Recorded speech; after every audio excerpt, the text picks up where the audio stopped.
కూటమి ప్రభుత్వంలో ప్రజల భూములకు రక్షణ కరువైంది. కోట్ల రూపాయల విలువైన భూములను తప్పుడు పత్రాలతో కబ్జా చేసి పాగా వేస్తున్నారు.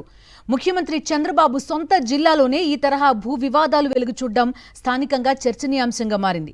కూటమి పాలకుల భూదందా చూసి ప్రజలు భయభ్రాంతులకు గురవుతున్నారు. మంత్రి అనుచరులు కోట్ల రూపాయల విలువైన ప్రైవేటు భూమిపై కన్నేసిన ఘటనపై తిరుపతి జిల్లాలో జోరుగా చర్చ నడుస్తోంది. అఖిలాండ కోటి బ్రహ్మాండ నాయకుడు శ్రీ వెంకటేశ్వర స్వామి కొలువై ఉన్న తిరుపతి పరిసర ప్రాంతాల్లో భూముల విలువ రోజురోజుకు పెరుగుతోంది. ఈ క్రమంలోనే విలువైన భూములపై కొంతమంది కూటమి నాయకులు కన్నేసి అక్రమాలకు పాల్పడుతున్నారనే ఆరోపణలు వినిపిస్తున్నాయి. ఇప్పటికే తిరుపతి నగరంలో ఉన్న విలువైన స్థలాలపై కన్నేసిన కూటమి నాయకులు యథేచ్ఛగా కబ్జాలు చేయగా ఇప్పుడు తిరుపతి అర్బన్ పరిధి దాటి రూరల్ మండలంలోని ప్రైవేటు భూములపై కన్నేశారు. కోట్ల రూపాయల విలువైన స్థలాన్ని కళ్ల ముందే రికార్డులు మార్చి ఆక్రమణలకు పాల్పడుతున్నారన్న విమర్శలొస్తున్నాయి. ఇక్కడ కనిపిస్తున్న ఈ పెద్దాయన పేరు ద్వారకానాథ్ రెడ్డి. పీలేరులోని ఎర్రమిట్టకు చెందిన ఈయన రవాణా శాఖలో ఆర్డీఓగా పనిచేసి పదవీ విరమణ పొందారు. రిటైర్మెంట్ అనంతరం వచ్చిన సొమ్ముతో 2002-03 సంవత్సరంలో తిరుపతి రూరల్ మండలం అవిలాల పంచాయతీ పరిధిలోని సర్వే నంబర్ 476/1లో 3 ఎకరాల 17 సెంట్ల భూమిని కొనుగోలు చేసినట్లు చెబుతున్నారు. ప్రభుత్వ రికార్డులు, ఈసీ పత్రాల్లో ఆయన భార్య వనజ పేరుతో భూమి నమోదయ్యింది. అయితే కొన్నాళ్ల తరువాత ఆ భూమిని నిషేధిత భూముల జాబితాలో చేర్చారు.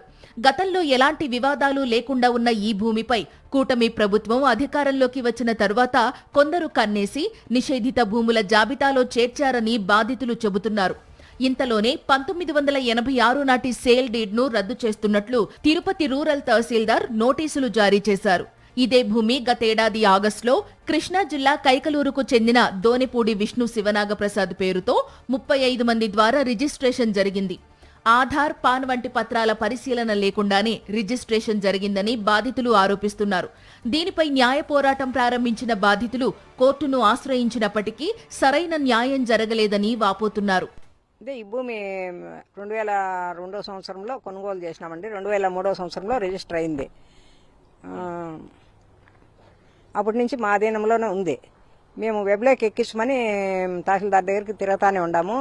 ఎన్నో ప్రోహిబిట్ అదే 22A కింద ఉన్నది అని అంటా ఉన్నారు. మేమే అప్పుడప్పుడు చూసుకుంటా. ప్రభుత్వం వచ్చినాక సడన్ గా ఇప్పుడు కబ్జా చేసేసినారు. 22A కింద కూడా తీసేసినారు. పక్కా అయిపోయింది. ఇప్పుడు కబ్జా చేసేసినారు.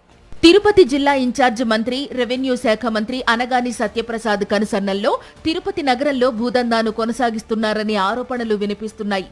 ఈ భూమిపై ఓవైపు న్యాయ పోరాటం చేస్తుండగానే గేటెడ్ కమ్యూనిటీ వెంచర్కు ప్లాట్స్ వేసి అమ్మకాలు చేసేందుకు కూటమి నాయకులు కుట్రలు చేశారు. ఆగ మేఘాలపై ప్లాట్స్ వేసి అమ్మకాలు చేసేందుకు తుడాకు అప్లై చేశారు. ఎలాంటి డాక్యుమెంట్లు లేవు. దానికి తోడు కోర్టులో న్యాయ పోరాటం చేస్తుండగా తుడా అనుమతులు ఇవ్వడానికి టౌన్ ప్లానింగ్ విభాగం అభ్యంతరం వ్యక్తం చేసింది. రిటైర్డ్ అయ్యాక వచ్చిన డబ్బుతో కొనుగోలు చేసిన స్థలంపై కూటమి నాయకులు రాబందుల్లా వాలి తమ భూమిని కాజేశారని బాధితులు ఆవేదన వ్యక్తం చేస్తున్నారు. రెవెన్యూ మినిస్టర్ గారు అనుచరులే మళ్ళా చంద్రగిరి ఎమ్మెల్యే నాని దగ్గర ఒక అతను పనిచేస్తున్నాడు, అశోక్ రెడ్డిని. ఆయన పేరుతో జీపీ చేసుకున్నారు. 3 పేర్లతో జీపీ చేసుకుని మళ్ళా అతను ఆకువీడు అతనికి రిజిస్టర్ చేసినారు. మేము హైకోర్టులోనూ వేసినాము, ఈ కోర్టులోనూ జరుగుతుంది, తిరుగుతానే ఉండాము. తహసీల్దార్ దగ్గర పోతే ఆయన అసలు ఇంటర్వ్యూ కూడా ఇయ్యడు. కోర్టులో చూసుకోండి అని చెప్తాడు ఆయన. మళ్ళా ఆర్డీఓ కోర్టుకు వేసినాము. ఆర్డీఓ గారు స్టే ఇస్తాను 30 మంది లాయర్ల సమక్షంలో చెప్పినారు. మళ్ళా కాపీ ఇవ్వమంటే ఇవ్వకుండా తిప్పుతా ఉన్నారు. ఇంత వయసు అయిపోయిందని మేము కష్టాజితంతో కొనుక్కుంటే మా భూమిని ఇట్లా కబ్జా చేస్తే ఎట్లా ఇంకా సామాన్య మానవులకు ఏమవుతుందండి? తమ భూమిని కొందరు రాజకీయ నాయకుల అనుచరుల పేర్లతో రిజిస్ట్రేషన్ చేశారని బాధితులు ఆరోపిస్తున్నారు. 1986 నుంచి అమల్లో ఉన్న రిజిస్ట్రేషన్ను వివాదాస్పదంగా మార్చి వెబ్లాండ్లో తమ పేర్లను తొలగించి ఇతరుల పేర్లు నమోదు చేశారని ఆవేదన వ్యక్తం చేస్తున్నారు. మంత్రి అనగాని అనుచరుల పేరుతో ఈ భూమిని రిజిస్ట్రేషన్ చేశారని, కూటమి ప్రభుత్వంలో పేదల భూములకు రక్షణ కరువైందని మండిపడుతున్నారు. కోట్ల రూపాయల విలువైన భూమిని అక్రమంగా స్వాధీనం చేసుకునేందుకు ప్రయత్నిస్తున్నారని ఆరోపిస్తూ తమకు న్యాయం చేయాలని ప్రభుత్వాన్ని వేడుకుంటున్నారు. 3 days లోనే పట్టాపట్ట చేసుకున్నారు. మొత్తం కొనేశారు. ఈ కలెక్టర్ ఆర్డీఓ గారు, తహసీల్దారు, ఈ డిస్ట్రిక్ట్ రిజిస్ట్రార్ నలుగురు కుమ్మక్కైనారు. వీళ్ళకందరికి బిగ్ బాస్ అనగానే కింద బాస్ మన వెంకటేశ్వర పేరు ఉన్నాడు పెట్టుకుంటే కలెక్టర్ 3 భాగాలు చేస్తాము, మా కొడుకు ఒక భాగం, 2 కూతుళ్ళకు చెరువు భాగం, 3 భాగాలు మొత్తం చెప్పినాం మేము వాళ్ళు. ఇప్పుడు వాళ్ళు వెళ్ళకపోతే మమ్మల్ని తప్పగిట్టున్నారు వాళ్ళు. మోస్ట్ అన్హ్యాపీ ఈ ఏజ్ లో. అన్న రన్నింగ్ 83 years నాకు ఇప్పుడు వయసు. తిరుపతి నగరానికి ఆనుకుని ఉండడంతో ఈ భూమి విలువ భారీగా పెరిగిందని, అందుకే ఉద్దేశపూర్వకంగా వివాదం సృష్టించారని బాధితుల తరపు న్యాయవాది గుర్రప్పనాయుడు ఆరోపిస్తున్నారు.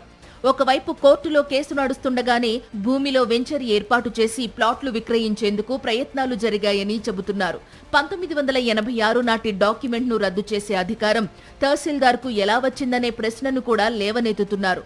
చట్టపరంగా పోరాటం కొనసాగిస్తామని, ఎంత పెద్ద వ్యక్తులు ఉన్నా చట్టం ముందు అందరూ సమానమేనని ఆయన స్పష్టం చేశారు. 2025లో సడన్ గా నా దగ్గరకు ఒక ఆర్డర్ తీసుకొచ్చినారు, ఎంఆర్ఓ పాస్ చేసిన ఆర్డర్.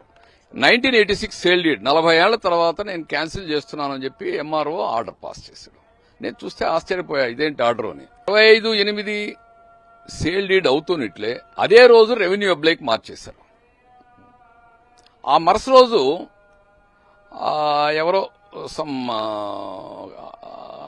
ఏదో ఊరు ఆకివీడు అతని పేరుతో సేల్ డీడ్ క్రియేట్ చేశారు.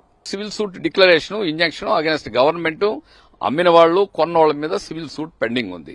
అక్కడ పెండింగ్ ఉంటే ఇక్కడ ఇదంతా కూడా వాళ్ళు భూములోకి ఎంటర్ అయ్యి ఇదంతా కట్టడము ఇవంతా చేశారు.